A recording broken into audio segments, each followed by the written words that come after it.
Bonjour à tous, il y a des hasards du calendrier assez extraordinaires. Je voulais vous faire une vidéo aujourd'hui sur la loi de programmation pluriannuelle de l'énergie, qui est catastrophique pour la France, dictée par l'Union européenne. Et au même moment, vous avez eu cette panne historique d'électricité en Espagne et au Portugal. On va en parler avec le chaos derrière. Et en fait, c'est très illustratif parce que j'allais vous démontrer que cette loi, qui est même pas une loi parce que ça va passer de force par décret, eh bien, nous mène à ça. Et que les oppositions, vous allez voir, le RN sont en train de marchander, trahir. Je vais vous expliquer que tout ça est imposé par l'Union européenne, tout ça nécessiterait une motion de censure et que ce qui se passe en Espagne et au Portugal est extrêmement illustratif. Nous allons y revenir dans cette vidéo. Alors nous lançons immédiatement la grande pétition nationale pour dire stop aux éoliennes et oui à la reconstruction de l'indépendance énergétique de la France. Et ça va ensemble. Le lien pour signer cette pétition est sous la vidéo en description dès maintenant. Vraiment, elle est très importante. Signez-la, relayez-la partout, partagez-la partout. Elle est essentielle pour ouvrir le débat et pour faire pression. Par ailleurs, merci de partager cette vidéo en vous abonnant à cette chaîne YouTube par un petit clic gratuit sur s'abonner. On est presque à 600 000 abonnés. On fera un événement en direct exceptionnel ensemble pour célébrer cela. Mais en plus, plus vous êtes abonné à la chaîne, plus les vidéos sont recommandées, circulent les touches du monde. C'est un petit clic gratuit pour vous. Merci beaucoup pour cet effort. Ça y est, ça arrive.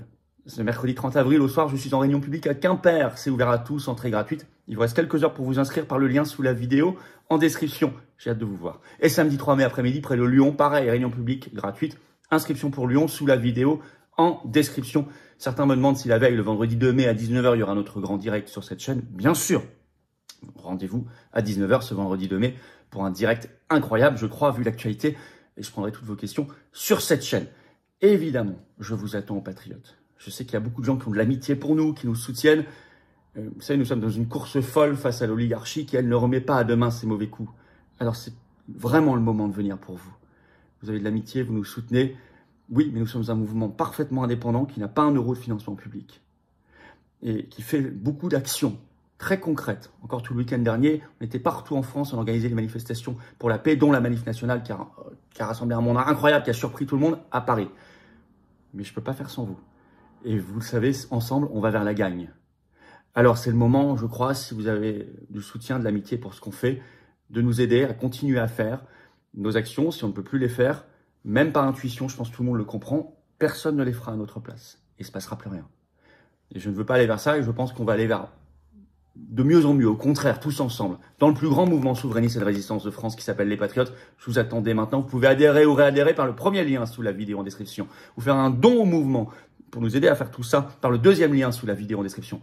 Oui, mouvement indépendant qui n'a pas un euro de financement public, je le dis et le redis, c'est très important et j'assume de vous le dire parce que sinon on ne peut rien faire. En plus, en adhérant, réadhérant, en faisant un don, vous défiscalisez puisque c'est déduit de vos impôts aux 2/3. Profitez-en. Et par ailleurs, les liens, vous les retrouverez sur notre site, bien sûr, les-patriotes.fr. Énorme bienvenue aux nouveaux adhérents patriotes et bravo aux réadhérents et aux donateurs. Allez, on va commencer par... avant de passer sur la France très rapidement, par ce qui s'est passé en Espagne et au Portugal ce 28 avril, donc une panne. Alors tous les superlatifs ont été utilisés, historique, inédit, du jamais vu. En Espagne et au Portugal, le Portugal est plutôt une conséquence de l'Espagne puisque la péninsule ibérique était un îlot électrique qui sont très dépendants. Ça a commencé à 12h30 ce 28 avril. Tout le réseau national des deux pays a été arrêté. Imaginez ce que ça veut dire. Et on a vu tout de suite la dépendance des populations. En quelques heures, on a vu des scènes de chaos. Alors vous imaginez, plus de trains, plus de métro, des problèmes pour des avions parce que les aéroports sont en rade, mais vous avez aussi les ascenseurs, des gens bloqués, vous avez un problème pour payer, et pensez à tout ça. Vous avez des problèmes partout, même il y a des pompes à eau qui fonctionnent à l'électricité, vous avez plus d'eau, enfin vous avez... Imaginez les feux de circulation, le gouvernement qui a demandé aux gens de ne pas sortir de chez eux. Bon, à l'heure où je vous enregistre cette vidéo, c'est rétabli à 99%. Et le Premier ministre espagnol Sanchez et même la Commission européenne ont dit que ça n'était, qu'il n'y avait pas d'indication d'une cyberattaque. Ils ont tenté les toutes premières minutes d'attaquer les Russes comme prévu. Ça n'a pas duré longtemps. Alors, il faut se tourner vers les experts, ceux qui savent. Mais en fait, tout ça a été alerté en France depuis longtemps. Je vais vous citer des extraits. Par exemple, un expert en énergie très brillant que vous devez connaître, Fabien Bouglet, qui sur son compte X ce 28 avril a tout de suite explicité en disant... Voilà, au moment de l'effondrement électrique en Espagne, 70%, dit-il, du mix énergétique espagnol était constitué de solaire et d'éolien. En fait, c'est même quasiment 80%. Donc des énergies renouvelables intermittentes, par définition intermittentes, c'est-à-dire qu'il faut du vent ou du soleil. Bon. Or, il y a un problème que connaissent bien les spécialistes des systèmes énergétiques, c'est qu'il y a un problème de ce qu'on appelle d'équilibrage. Et là, je remercie pour ses lumières, sans mauvais jeu de mots, Kevin Gauthier, notre référent aux États-Unis, qui est par ailleurs depuis longtemps spécialiste des questions énergétiques chez nous. Et il y a un problème d'équilibrage entre les moyens de production intermittents et ce qu'on appelle le pilotable. Là, on déclenche quand on veut. C'est surtout du gaz. C'est aussi, de manière un peu moins forte, parce qu'il y a un petit temps de latence, le nucléaire, bien sûr. Le problème, c'est que si le premier, vous avez une surreprésentation du premier, l'intermittent, le renouvelable, comme en Espagne, et si le premier chute brutalement, alors là, pour quelle raison? On est en cours d'investigation, et que vous avez trop peu du deuxième, qu'il est trop faible, vous ne pouvez pas rééquilibrer. Et vous avez un effondrement brutal et massif du réseau. Alors, je vous signale qu'en France, RTE, Réseau de transport d'électricité, issu d'un démembrement d'EDF, avait évoqué exactement ce scénario pour la France. Avec cette phrase, on a multiplié les installations éoliennes, plus on multiplie les installations d'éoliennes en France, plus on expose le réseau, avec un risque de rupture, l'équilibre devient de plus en plus difficile à trouver. Fin de citation. Ça, c'est une alerte d'RTE, avant l'histoire de l'Espagne et du Portugal. Cet équilibrage, vous ne pouvez plus le faire. Et il se passe exactement ce qui s'est passé là. Alors, or, nous allons vers ça. Avec ce qu'on appelle la PPE, la programmation pluriannuelle de l'énergie, qui est la nouvelle feuille de route énergétique pour la période en France 2025-2035, pour mettre la France sur la voie de ce qu'ils appellent la neutralité carbone en 2050. Alors ça s'explique le monde. Alors c'est débattu à l'Assemblée nationale depuis ce 28 avril et ça arrivera au Sénat le 6 mai. Et le but, officiellement, c'est qu'on passe en termes d'énergie fossile de 60% en 2023 à 30% en 2035. C'est une baisse ultra rapide et considérable. Alors, ce qu'il y a dedans provoque l'effroi des spécialistes. Vous avez tout un dossier du Point qui était sorti le 3 avril.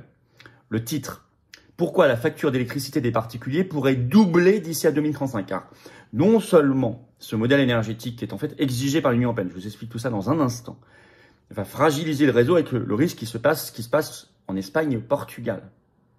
Mais en plus, c'est plus cher et ça va entraîner, selon les estimations, une facture d'électricité pour les particuliers x2 et pour les entreprises plus 30% d'ici 2035. Alors, je vais vous lire le chapeau de cette grande enquête qui est très grande, fait 13 pages, du Point, très documentée. Je vous lis le chapeau.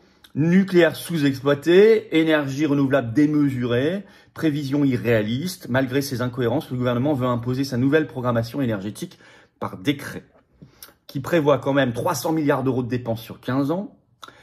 Et c'est un texte fou qui fait exploser la part de l'éolienne et du solaire. Alors, je vais vous lire un petit extrait.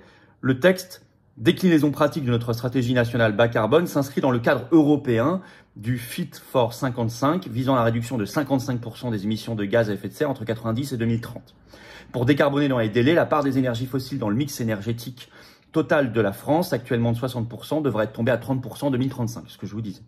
À l'inverse, la consommation d'électricité devra passer de 458 TWh à une fourchette de 666 à 708. Mais comme les réacteurs nucléaires promis par Macron à Belfort ne sont pas attendus avant 2038, toute la croissance repose sur les énergies renouvelables. Dans les 10 prochaines années, le solaire doit donc quadrupler, l'éolien terrestre doubler, les éoliennes, et l'éolien offshore exploser pour passer de 1,9 à 71 TWh, fois environ 35, 36. Avec la mise en service d'une quarantaine de parcs au large des côtes françaises. Toutes les côtes vont être inondées, sauf devant le Touquet, paraît-il, de grosses éoliennes. Pétition nationale contre ça, les éoliennes, et pour notre souveraineté énergétique, je vous le rappelle, mise maintenant, sous la vidéo en lien en description, signez-la, partagez-la, très très important. C'est un texte fou, avec une gabegie. Alors d'abord, on limite le nucléaire pour laisser la place au renouvelable, qui est pourtant plus cher et moins sûr. Je vous lis un autre petit extrait. Cette nouvelle PPE, mise sur le développement des flexibilités, pour éviter les tensions. Mais à quel prix? On teste les limites du système, s'inquiète un ingénieur d'EDF. Dans un rapport récent, l'inspecteur général pour la sûreté nucléaire et la radioprotection d'EDF s'alarmait de ces variations de charge, qui ne sont pas sans risque pour la sûreté du système électrique, dont le blackout. C'est écrit là, et ça a été écrit, je vous le rappelle, ce dossier du Point le 3 avril, avant l'histoire de l'Espagne et du Portugal. Ni sans contrainte sur le fonctionnement des installations. EDF vient de lancer une étude pour évaluer l'impact économique et l'effet sur les matériaux de ces brusques modulations imposées aux réacteurs, mais ces résultats ne sont pas attendus avant 2026. On avance à l'aveugle, en risquant notre fleuron énergétique, tonne l'ex-président de l'Assemblée nationale Bernard Accoyer. Nous faisons avec le parc nucléaire ce qui n'était pas prévu. On l'éteint, on l'allume en permanence pour laisser la place aux éoliennes, aux hydroliennes et au solaire. Ça coûte plus cher, c'est une gabegie. On se paye 2 réseaux en fait, mais qui ne peuvent pas fonctionner ensemble par définition. Et en plus, il y a peut-être des risques de sécurité. Parce que les centrales ne sont pas faites pour ça, pour être allumées et éteintes sans arrêt. Alors c'est une gabegie épouvantable. Je vous lis un autre petit extrait. D'ici 2040, 200 milliards d'euros seront investis par RTE et Enedis pour développer ou renforcer les réseaux électriques, dont 37 milliards selon RTE pour le seul raccordement des parcs éoliens offshore. Les subventions renouvelables représenteraient, elles, une centaine de milliards d'euros. C'est votre argent, notre argent. Les subventions pour 45 gigawattheures d'éolien offshore pourraient atteindre 18 milliards d'euros par an d'ici 2050, prédit le fondateur et ex-président de RTE, André Merlin. Les coûts complets sont absents des projections. Alors, vous avez l'ancien PDG d'EDF qui a été, Luc Rémont, brutalement remercié par Macron le 22 mars, qui a déclaré il y a quelques mois que, je cite, ça coûtera une blinde. Alors, donc je vous dis, les évaluations, ça se répercutera sur la facture, plus 100% pour les particuliers, plus 30% pour les entreprises d'ici 2035. Alors que ça a déjà explosé. Alors le non-dit, c'est que ça vient de l'Union européenne, cette PPE, c'est totalement lié à l'Union européenne. Alors je vais vous lire les textes de loi. La programmation pluriannuelle de l'énergie, la PPE en France, est liée à une obligation européenne, principalement à travers le règlement européen 2018-1999 sur la gouvernance de l'Union de l'énergie et de l'action pour le climat. Ce règlement s'impose aux États membres et il impose d'élaborer les plans nationaux intégrés énergie-climat pour respecter les objectifs européens en matière d'énergie-climat, notamment cette fameuse neutralité carbone d'ici 2050. Donc la PPE constitue l'un des instruments français pour répondre à cette obligation européenne, tout simplement. Elle fixe des objectifs et trajectoires de réduction des émissions de gaz à effet de serre, de développement des énergies renouvelables. La PPE alimente donc le plan national énergie-climat que la France doit soumettre à la Commission européenne pour démontrer sa contribution aux cibles collectives européennes. Donc en fait, on ne fait que remplir notre devoir. Et on rend ça, notre copie, à la maîtresse Ursula von der Leyen. C'est ça. Et donc, le gouvernement veut faire adopter ça par décret, sans vote. Or, ça prévoit quand même 300 milliards d'euros de dépenses. Donc, pas de vote et tout, pour un truc qui coûte 300 milliards et qui vraiment a un impact sur notre modèle énergétique. Et là, alors vous avez la soi-disant résistance, je vous signale, des députés RN, vous l'avez peut-être entendu, mais ils sont déjà en train de se faire acheter, puisque jusqu'ici, ils disaient, si ça passe par décret et qu'il n'y a pas un vote à l'Assemblée, on engagera une procédure de censure du gouvernement. Enfin, ils en sont plus là. Le Monde, dans un article ce 28 avril, vous explique tout. Sous la pression, l'exécutif a également proposé d'inscrire à l'ordre du jour de l'Assemblée une proposition de loi du sénateur Daniel Grémillet sur la programmation énergétique, a priori le 16 juin. Celle-ci a été adoptée en première lecture par le Sénat déjà en octobre 2024. La date de publication du décret, donc qui va faire passer la PPE, a quant à elle été repoussée, reste encore incertaine, même si la porte-parole du gouvernement a promis qu'elle interviendrait avant l'été. Le RN réclame que l'examen de cette proposition de loi sénatoriale, donc Grémillet, ait lieu avant la publication du décret. Si ça n'est pas le cas, on envisagera, on discutera au groupe d'une censure, a réaffirmé le député RN Jean-Philippe Tanguy. Donc leur seule condition, ça n'est plus maintenant qu'il n'y ait pas de décret, c'est de dire « Ok pour un décret, mais vous nous faites passer cette proposition de loi avant, qui de toute façon va passer, elle est passée déjà au Sénat, mais qui n'est pas le sujet. C'est une proposition de loi annexe, qui porte sur un tout petit aspect du sujet. » Et c'est tellement clair que l'AFP a fait une dépêche ce 28 avril, et écoutez ça, le RN considère que c'est bon.